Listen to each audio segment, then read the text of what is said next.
नमस्कार। आइए कहानियों की श्रृंखला में सुनते हैं सूर्यकांत त्रिपाठी निराला जी द्वारा लिखी कहानी चतुरी चमार। कहानी अच्छी लगे तो इसे एक लाइक कर दीजिएगा। चैनल पर नए हैं तो सब्सक्राइब कर लीजिएगा, क्योंकि यहाँ मिलेंगी आपको ढेरों कहानियाँ।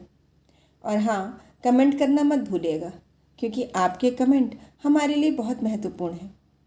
तो आइए सुनते हैं चतुरी चमार, राखी पांडे की आवाज़ में।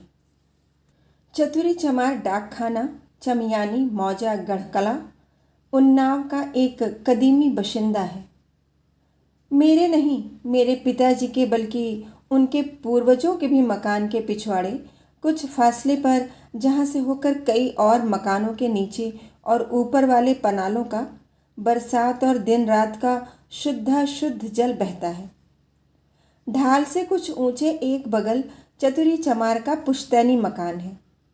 मेरी इच्छा होती है चतुरी के लिए गौरवे बहुवचनम लिखूं, क्योंकि साधारण लोगों के जीवन चरित या ऐसे ही कुछ लिखने के लिए सुप्रसिद्ध संपादक पंडित बनारसी दास चतुर्वेदी द्वारा दिया हुआ आचार्य द्विवेदी जी का प्रोत्साहन पढ़कर मेरी श्रद्धा बहुत बढ़ गई है। पर एक अड़चन है। गांव के रिश्ते में चतुरी मेरा भतीजा लगता है। दूसरों के लिए वह श्रद्धेय अवश्य है, क्योंकि अपने उपान्यास साहित्य में आजकल के अधिकांश साहित्यिकों की तरह अपरिवर्तनवादी है।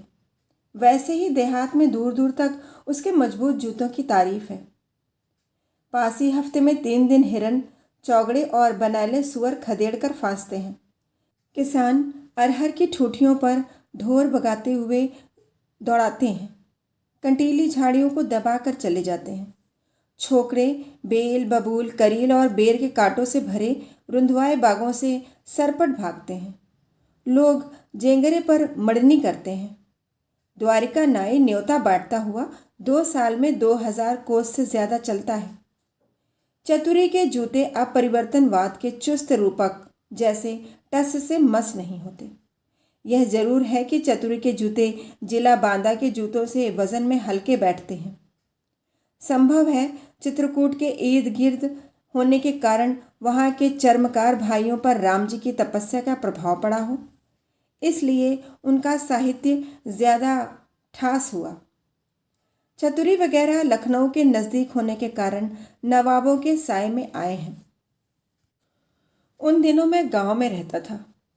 घर बगल में होने के कारण बैठे हुए ही मालूम कर लिया कि चतुरी चतुर्वेदी आदिकों से संत साहित्य का अधिक मर्मज्ञ है। केवल चिट्ठी लिखने का ज्ञान न होने के कारण एक क्रय होकर भी भिन्न फल है। वे पत्र और पुस्तकों के संपादक हैं। यह जूतों का। एक रोज़ मैंने चतुरी आदि के लिए चरस मंगवाकर अपने ही दरवाजे बैठक लगवाई। चतुरी उम्र में मेरे चाचा जी से कुछ छोटा होगा। कई घरों के लड़के बच्चे समेत चरस रसिक रघुपति पद नेहू लोध आदि के सहयोग से मजीरेदार ढफलियाँ लेकर वह रात 8 बजे आकर डट गया। कबीरदास, सूरदास, तुलसीदास, पलटूदास आदि ज्ञात अज्ञात अनेक संतों के भजन होने लगे। पहले मैं निर्गुण शब्द का केवल अर्थ लिया करता था। लोगों को निर्गुण पद है कहकर संगीत की प्रशंसा करते हुए सुनकर हंसता था।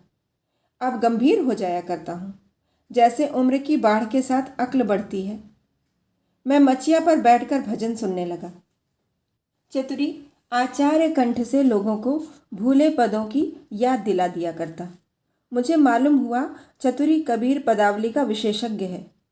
मुझसे उसने कहा, काका, ये निर्गुण पद बड़े बड़े विद्वान नहीं समझते। फिर शायद मुझे भी उन्हीं विद्वानों की कोटि में शुमार कर बोला, इस पद का मतलब? मैंने उतरे गले से बात काटकर उभरते हुए कहा, चतुरी, आज गा लो, कल सुबह आकर मतलब समझाना। मतलब से गाने की तलब चली जाएगी। चतुरी खखार कर गंभीर हो गया। फिर उसी तरह डिक्टेट करता रहा। बीच बीच में ओजस्विता के लाने के लिए चरस की पुट चलती रही। गाने में मुझे बड़ा आनंद आया। ताल पर तालियां देकर मैंने भी सहयोग किया। वे लोग ऊंचे दर्जे के उन गीतों का मतलब समझते थे। उनकी नीचता पर यह एक आश्चर्य मेरे साथ रहा। बहुत से गाने अलंकारिक थे। वे उनका भी मतलब समझते थे। रात तक मैं बैठा रहा। मुझे मालूम न था कि भगत कराने के अर्थ रात भर गंवाने के हैं। तब तक आधी चरस भी खत्म न हुई थी। नींद ने जोर मारा। मैंने चतुरे से चलने की आज्ञा मांगी। चरस की ओर देखते हुए उसने कहा, काका, फिर कैसे काम बनेगा? मैंने कहा, चतुरी, तुम्हारी काकी तो भगवान के यहाँ चली गई। जानते ही हो, भोजन अपने हाथ पकाना पड़ता है। कोई दूसरा मदद के लिए है नहीं। जरा आराम न करेंगे तो कल उठ न पाएंगे। चतुरी नाराज होकर बोला, तुम ब्याह क्यों नहीं करते? नहीं तो तेरा काकी आ जाए। हाँ, वैसी तो। मैंने कहा, चतुरी, भगवान की इच्छा। दुखी हृदय से सहानुभूति दिखलाते हुए चतुरी ने कहा, काकी बहुत पढ़ी लिखी थी। मैंने हसार को कई चिट्ठियाँ उनसे लिखवाई हैं। फिर चलती हुई चिलम में दम लगाकर धुआं पीकर सिर नीचे की ओर जोर से दबाकर नाक से धुआं निकालकर बैठे गले से बोला, काकी रोटी भी करती थी, बर्तन भी मलती थी और रामायण भी पढ़ती थी। बड़ा अच्छा गाती थी। काका, तुम वैसा नहीं गाते। बुढ़ऊ बाबा दरवाजे बैठते थे। भीतर काकी रामायण पढ़ती थी, गज़लें और न जाने क्या क्या टिल्लाना गाती थी। क्यों काका? मैंने कहा, तुम लोग चतुरी गाओ, मैं दरवाज़ा बंद करके सुनता हूँ। जगने तक भगत होती रही। फिर कब बंद हुई मालूम नहीं। जब आँख खुली तब काफ़ी दिन चढ़ाया था। मुंह धोकर दरवाज़ा खोला। चतुरी बैठा एकटक दरवाजे की ओर देख रहा था। कबीर पदावली का अर्थ उससे किसी ने नहीं सुना। मैंने सुबह सुनने के लिए कहा था। वह आया हुआ है। मैंने कहा, क्यों चतुरी, रात सोए नहीं? चतुरी सहज गंभीरता मुद्रा से बोला, सोकर जगे तो बड़ी देर हुई। बुलाने की वजह से आया हूँ। जिनमें शक्ति होती है अवैतनिक शिक्षक वही हो सकते हैं। मैंने कहा, मैं तैयार हूँ। पहले तुम कबीर साहब की कोई उलटबासी को सीधा करो। कौन सुनाऊं? चतुरी ने कहा, एक से एक बढ़कर है। मैं कबीर पंथी हूँ ना काका। जहाँ गिरह लगती है साहब आप खोल देते हैं। मैंने कहा, तुम पहुँचे हुए हो, यह मुझे कल ही मालूम हो गया था। चतुरी आंख मूंदकर शायद साहब का ध्यान करने लगा। फिर सास्वर एक पद गुनगुनाकर गाने लगा। फिर एक एक कड़ी गाकर अर्थ समझाने लगा। उसके अर्थ में अनर्थ पैदा करना आनंद खोना था। जब वह भाष्य पूरा कर चुका, जिस तरह के भाष्य से हिंदी वालों पर कल्याण के निरामिष लेखों का प्रभाव पड़ सकता है, मैंने कहा, चतुरी, तुम पढ़े लिखे होते हो तो 500 की जगह पाते। खुश होकर चतुरी बोला, काका, कहो तो अर्जुनवा को पढ़ाने के लिए भेज दिया करूं तुम्हारे पास। पढ़ जाएगा, तुम्हारी विद्या ले लेगा, मैं भी अपनी दे दूंगा। तो कहो भगवान की इच्छा हो जाए तो कुछ हो जाए। मैंने कहा, भेज दिया करो। दिया घर से लेकर आया करे। हमारे पास एक ही लालटेन है। बहुत नज़दीक घिंचेगा तो गांव वाले चौंकेंगे। आगे देखा जाएगा। लेकिन गुरु दक्षिणा हम रोज़ लेंगे। घबराओ मत। सिर्फ बाजार से हमारे लिए गोश्त ले आना होगा और महीने में 2 दिन चक्की से आटा पिसवा लाना होगा। इसकी मेहनत हम देंगे। बाजार तुम जाते ही हो। चतुरी को इस सहयोग से बड़ी खुशी हुई। एक प्रसंग पर आने के विचार में से मैंने कहा, चतुरी, तुम्हारे जूते की बड़ी तारीफ है। खुश होकर चतुरी बोला, हाँ काका, 2 साल चलता है। उसमें एक दर्द भी दबा था। दुखी होकर कहा, काका, जमींदार के सिपाही को एक जोड़ा हर साल देना पड़ता है। एक जोड़ा भगवता देता है, एक जोड़ा पंचमा। जब मेरा ही जोड़ा मजे में 2 साल चलता है, तब ज़्यादा लेकर कोई चमड़े की बर्बादी क्यों करे? कहकर डब्बेबाई आंखों से देखता हुआ जुड़े हाथों सेवई सी बटने लगा। मुझे सहानुभूति के साथ हंसी आ गई, मगर हंसी को होठों से बाहर न आने दिया। संभल कर स्नेह से कहा, चतुरी, इसका बाजीबुल अर्ज में पता लगाना होगा। अगर तुम्हारा जूता देना अर्ज होगा तो इसी तरह पुष्ट दर पुष्ट तुम्हें जूते देते रहने पड़ेंगे। चतुरी सोचकर मुस्कुराया, बोला, अब्दुल अर्ज में दर्ज होगा। क्यों काका? मैंने कहा, देख लो, सिर्फ 1 रुपया हक लगेगा। वक्त बहुत हो गया था। मुझे काम था। चतुरी को मैंने विदा किया। वह गंभीर होकर सिर हिलाता हुआ चला गया। मैं उसके मनोविकार पढ़ने लगा। वह एक ऐसे जाल में फंसा है जिसे वह काटना चाहता है। भीतर से उसका पूरा जोर उभर रहा है, जिसमें बार बार उलझकर रह जाता है। अर्जुन का आना जारी हो गया। उन दिनों बाहर मुझे कोई काम न था। देहात में रहना पड़ा। गोश्त आने लगा। समय समय पर लोध, पासी, धोबी और चमारों का ब्रह्मभोज भी चलता रहा। घृत पक मसालेदार मांस की खुशबू से जिसकी भी लार टपकी, आप ही निमंत्रित होने को पूछा। इस तरह मेरा मकान साधारण जनों का अड्डा बल्कि हाउस ऑफ कॉमन्स हो गया। अर्जुन की पढ़ाई उत्तरोत्तर बढ़ी चली।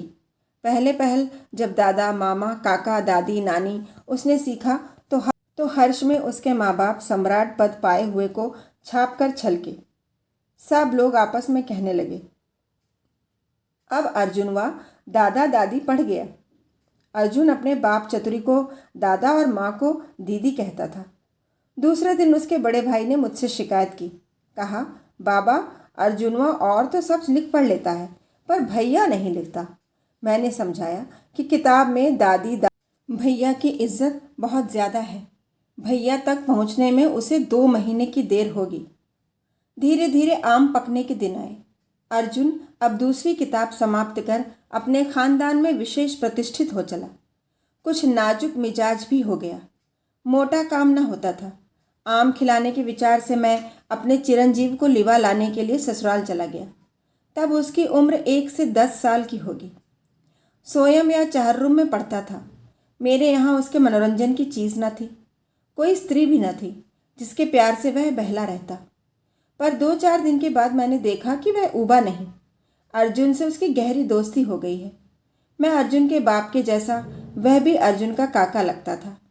यद्यपि उम्र में उससे 1.25 पट था, फिर भी पद और पढ़ाई में मेरे चिरंजीव बड़े थे। फिर वह ब्राह्मण के लड़के भी थे।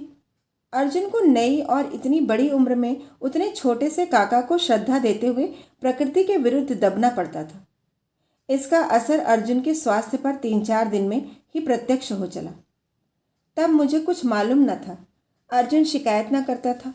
मैं देखता था जब मैं डाकखाना या बाहर गांव से लौटता हूँ, मेरे चिरंजीव अर्जुन के यहाँ होते हैं या घर ही पर उसे घेर कर पढ़ाते रहते हैं। चमारों के टोले में गोस्वामी जी के इस कथन को, मनहु मत गजगन निरख सिंह किशोरहि चोप, वह कई बार सार्थक करते देख पड़े। मैं ब्राह्मण संस्कारों की सब बातों को समझ गया, पर उसे उपदेश क्या देता। चमार दबेंगे, ब्राह्मण दबाएंगे। दवा है दोनों की जड़ें मार दी जाएं, पर सहज साध्य नहीं, सोचकर चुप हो गया। मैं अर्जुन को पढ़ाता था तो स्नेह देकर, उसे अपनी ही तरह का एक आदमी समझकर, उसके उच्चारण की त्रुटियों को पार करता हुआ। उसकी कमजोरियों की दरारें भविष्य में भर जाएंगी, ऐसा विचार रखता था। इसलिए उसमें कहाँ कहाँ प्रमाद है यह मुझे याद भी न था। पर मेरे चिरंजीव ने 4 ही दिन में अर्जुन की सारी कमजोरियों का पता लगा लिया और समय असमय उसे घर बुलाकर उन्हीं कमजोरियों के रास्ते उसकी जीभ को दौड़ाते हुए अपना मनोरंजन करने लगा। मुझे बाद में मालूम हुआ। सोमवार मियाँगंज के बाजार का दिन था। गोश्त के पैसे मैंने चतुरी को दे दिए थे। डाकखाना तब मगरायर था। वहाँ से बाजार नज़दीक है। मैं डाकखाने से निबंध भेजने के लिए टिकट लेकर टहलता हुआ बाजार गया। चतुरी जूते की दुकान लिए बैठा था। मैंने कहा, कालिका भैया आए हुए हैं, चतुरी हमारा गोश्त उनके हाथ भेज देना। तुम बाजार उठने पर जाओगे, देर होगी। चतुरी ने कहा, काका एक बात है, अर्जुनवा तुमसे कहता डरता है। मैं घर आकर कहूँगा, बुरा ना मानना लड़कों की बात का। अच्छा कहकर मैंने बहुत कुछ सोच लिया। बकर कसाई के सलाम का उत्तर देकर बादाम और ठंडाई लेने के लिए बनिए की तरफ गया। बाजार में मुझे पहचानने वाले न पहचानने वालों को मेरी विशेषता से परिचित करा रहे थे। चारों ओर से आंखें उठी हुई थीं। ताज्जुब यह था कि अगर ऐसा आदमी है तो मांस खाना जैसा घृणित पाप क्यों करता है। मुझे क्षण मात्र में यह सब समझ लेने का काफ़ी अभ्यास हो गया था। गुरुमुख ब्राह्मण आदि मेरे घड़े का पानी छोड़ चुके थे। गांव तथा पड़ोस के लड़के अपने अपने भक्तिमान पिता पितामहों को समझा चुके थे कि बाबा कहते हैं मैं पानी पांडे थोड़े ही हूँ जो ऐरे गहरे नत्थु खैरे सबको पानी पिलाता फिरूं। इससे लोग नाराज हो गए थे। साहित्य की तरह समाज में भी दूर दूर तक मेरी तारीफ फैल चुकी थी।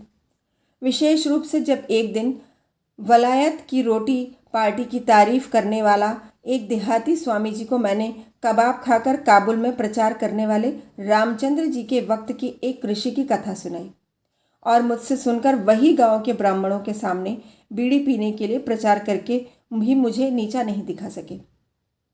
उन दिनों भाग्यवश मिले हुए अपने आवारा गर्द नौकर से बीड़ी लेकर सबके सामने दिया सलाई लगाकर मैंने समझा दिया कि तुम्हारा इस झूठे धुएं से बढ़कर मेरे पास दूसरा महत्व नहीं। मैं इन आश्चर्य की आंखों के भीतर बादाम और ठंडाई लेकर जरा रीढ़ सीधी करने को हुआ कि एक बुढ़े पंडित जी का एक देहाती भाई के साथ मेरी ओर बढ़ते नजर आए।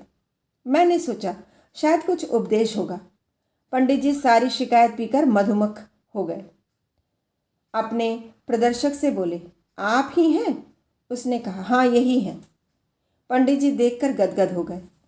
बोढ़ी उठाकर बोले, ओहो आप धन्य हैं। मैंने मन में कहा, नहीं मैं धन्य हूँ। मजाक करता है खूसट। पर गौर से उनका पगड़ और खौर देखकर कहा, प्रणाम करता हूँ पंडित जी। पंडित जी मारे प्रेम के संज्ञा खो बैठे।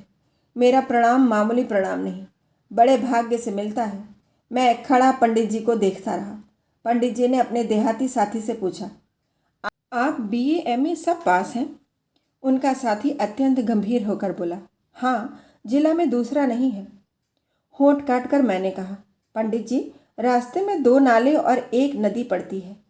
भेड़िए लागन है, डंडा नहीं लाया। आज्ञा हो तो चलूं। शाम हो रही है। पंडित जी स्नेह से देखने लगे। जो शिकायत उन्होंने सुनी थी आंखों में उस पर संदेह था। दृष्टि कह रही थी यह वैसा नहीं, जरूर गोश्त न खाता होगा, बीड़ी न पी होगी। लोग पाजी हैं। प्रणाम करके आशीर्वाद लेकर मैंने घर का रास्ता पकड़ा। दरवाजे पर आकर रुक गया। भीतर बातचीत चल रही थी। प्रकाश कुछ कुछ था। सूर्य डूब रहा था। मेरे पुत्र की आवाज़ आई, बोल रे बोल। इस वीर रस का अर्थ मैं समझ गया। अर्जुन बोलता हुआ हार चुका था, पर चिरंजीव को रस मिलने के कारण बुलाते हुए हार न हुई थी। चूँकि बार बार बोलना पड़ता था इसलिए अर्जुन बोलने से उबकर चुप था। डांट कर पूछा गया तो सिर्फ कहा, क्या? वही गुड़ बोल। अर्जुन ने कहा, गुड़? बच्चे के अट्टहास से घर गूंज उठा। भरपेट हंसकर स्थिर होकर फिर उसने आज्ञा की, बोल गणेश। रोनी आवाज में अर्जुन ने कहा, गणेश। खिलखिलाकर हंसकर चिरंजीव ने डांट कर कहा, गड़ास गड़ास करता है, साफ नहीं कहना आता? क्यों रे, रोज दातुन करता है? अर्जुन अप्रतिभ होकर दबी आवाज में एक छोटी सी हूं करके सिर झुकाकर रह गया। मैं दरवाज़ा धीरे से ढकेल कर भीतर खंबे की आड़ से देख रहा था। मेरे चिरंजीव उसे उसी तरह देख रहे थे जैसे गोरे कालों को देखते हैं। जरा देर चुप रहकर फिर आज्ञा की, बोल वर्ण। अर्जुन की जान आ पड़ी। मुझे हंसी भी आई, गुस्सा भी लगा। निश्चय हुआ अब अर्जुन से विद्या का धनुष नहीं उठने का। अर्जुन वर्ण के उच्चारण में विवर्ण हो रहा था। तरह तरह से मुंह बनाने का आनंद लेकर चिरंजीव फिर हाँ डांटा, बोलता है या लगाऊं झापड़? नहा लूँगा, गर्मी तो है। मैंने सोचा अब प्रकट होना चाहिए। मुझे देखकर अर्जुन खड़ा हो गया और आंखें मल मल कर रोने लगा। मैंने पुत्र रत्न से कहा, कान पकड़कर उठो बैठो 10 दफ़े। उसने नज़र बदल कर कहा, मेरे कसूर कुछ नहीं और मैं यूँ ही कान पकड़कर उठूँ बैठूँ? मैंने कहा, तुम इससे गुस्ताखी कर रहे थे। उसने कहा, तो आपने भी की होगी, इससे गुड़ कहला दीजिए। आपने पढ़ाया तो है, इसकी किताब में लिखा है। मैंने कहा, तुम हंसते क्यों थे? उसने कहा, क्या मैं जानबूझकर हंसता था? मैंने कहा, अब आज से तुम इससे बोल न सकोगे। लड़के ने जवाब दिया, मुझे मामा के यहाँ छोड़ आइए। यहाँ डाल के आम खट्टे होते हैं, थोपी होती है, मुंह फदक जाता है। वहाँ पाल के आम आते हैं। चिरंजीव को नाई के साथ भेजकर मैंने अर्जुन और चतुरी को सांत्वना दी। कुछ महीने और मुझे गांव में रहना पड़ा। अर्जुन कुछ पढ़ गया। शहर की हवा मैंने बहुत दिनों से न खाई थी। कलकत्ता, बनारस, प्रयाग आदि का सफ़र करते हुए लखनऊ में डेरा डाला, स्वीकृत किताबें छपवाने के विचार से। कुछ काम लखनऊ में और मिल गया। अमीनाबाद होटल में एक कमरा लेकर निश्चिंत चित्त से साहित्य साधना करने लगा। इन्हीं दिनों देश में आंदोलन जोरों का चला। यही जो चतुरी आदिकों के कारण फिर हो गया है, होटल में रहकर देहात से आने वाले शहरी युवक मित्रों से सुना करता था। गढ़ा कोला में भी आंदोलन जोरों पर है। 600-700 तक का तो जो किसान लोग इस्तीफा देकर छोड़ चुके हैं, वह जमीन अभी तक नहीं उठी। किसान रोज इकट्ठा होकर झंडा गीत गाया करते हैं। साल भर बाद जब आंदोलन में प्रतिक्रिया हुई, जमींदारों ने दावा करना और रियाया को बिना किसी रियायत के दबाना शुरू किया। तब गांव के नेता मेरे पास मदद के लिए आए। बोले, गांव में चलकर लिखो, तुम रहोगे तो मारना पड़ेगी, लोगों को हिम्मत रहेगी, अब सख्ती हो रही है। मैंने कहा, मैं कुछ पुलिस तो हूँ नहीं जो तुम्हारी रक्षा करूँगा। फिर मार खाकर चुपचाप रहने वाला धैर्य मुझ में थोड़ा ही है। कहीं ऐसा न हो कि शक्ति का दुरुपयोग हो। गांव के नेता ने कहा, तुम्हें कुछ करना तो है नहीं, बस बैठे रहना है। मैं गया। मेरे गांव की कांग्रेस ऐसी थी कि जिले के साथ उसका कोई ताल्लुक न था। किसी खाते में वहाँ के लोगों का नाम न दर्ज था, पर काम में पूर्वा डिवीज़न में उससे आगे दूसरा गांव न था। मेरे जाने के बाद पता नहीं कितनी दरख्वास्तें को तो जमींदार साहब ने इधर उधर लिखी। कच्चे रंगों से रंगा तिरंगा झंडा महावीर स्वामी के सामने एक बड़े बांस में गड़ा बारिश से घुलकर धवल हो रहा था। इन दिनों मुकदमेबाजी और तहकीकात जोरों से चल रही थी। कुछ किसानों पर 1 साल के हरी भूसे को 3 साल का बाकी बनाकर जमींदार साहब ने दावे दायर किए थे, जो अपनी क्षुद्रता के कारण जमींदार ऑनरेरी मजिस्ट्रेट के पास आकर किसानों की दृष्टि में और भयानक हो रहे थे। एक दिन दरख्वास्तों के फलस्वरूप शायद दरोगा जी तहकीकात करने आए। मैं मगराया डाक देखने जा रहा था। बाहर निकला तो लोगों ने कहा, दरोगा जी आए हैं, अभी रहो। आगे दरोगा जी भी मिल गए। जमींदार साहब ने मेरी तरफ दिखाकर अंग्रेजी में धीरे से कुछ कहा। तब मैं कुछ दूर था, सुना नहीं। गांव वाले समझे नहीं। दरोगा जी झंडे की तरफ जा रहे थे। जमींदार शायद उखड़वा देने के इरादे से लिए जा रहे थे। महावीर जी के अहाते में झंडा देखकर दरोगा जी कुछ सोचने लगे। बोले, यह तो मंदिर का झंडा है। देखा, उसमें कोई रंग न दिख पड़ा। जमींदार साहब को गौर से देखते हुए लौटकर डेरे की तरफ चले। जमींदार साहब ने बहुत समझाया कि यह बारिश से धुलकर सफ़ेद हो गया है, लेकिन है यह कांग्रेस का झंडा। पर दरोगा जी बुद्धिमान थे। महावीर जी के अहाते में सफ़ेद झंडे को उखड़वाकर वीरता प्रदर्शित करने की आज्ञा न थी। गांव में कांग्रेस है, इसका पता न सब डिवीज़न में लगा न जिले में। थानेदार साहब करें क्या? उन दिनों मुझे उनिद्र रोग था, इसलिए सिर के बाल साफ थे। मैंने सोचा कि वेश का अभाव है तो भाषा को प्रभावशाली करना चाहिए, नहीं तो थानेदार साहब पर अच्छी छाप न पड़ेगी। वहाँ तो महावीर स्वामी की कृपा रही, यहाँ अपनी ही सरस्वती का सहारा है। मैं ठेठ देहाती हो रहा था। थानेदार साहब ने मुझसे कहा, आप कांग्रेस में हैं? इस समय राष्ट्रभाषा से राजभाषा का बढ़कर महत्व होगा। कहा, मैं तो विश्व सभा का सदस्य हूँ। इस सभा का नाम भी थानेदार साहब ने न सुना था। पूछा, यह कौन सी सभा है?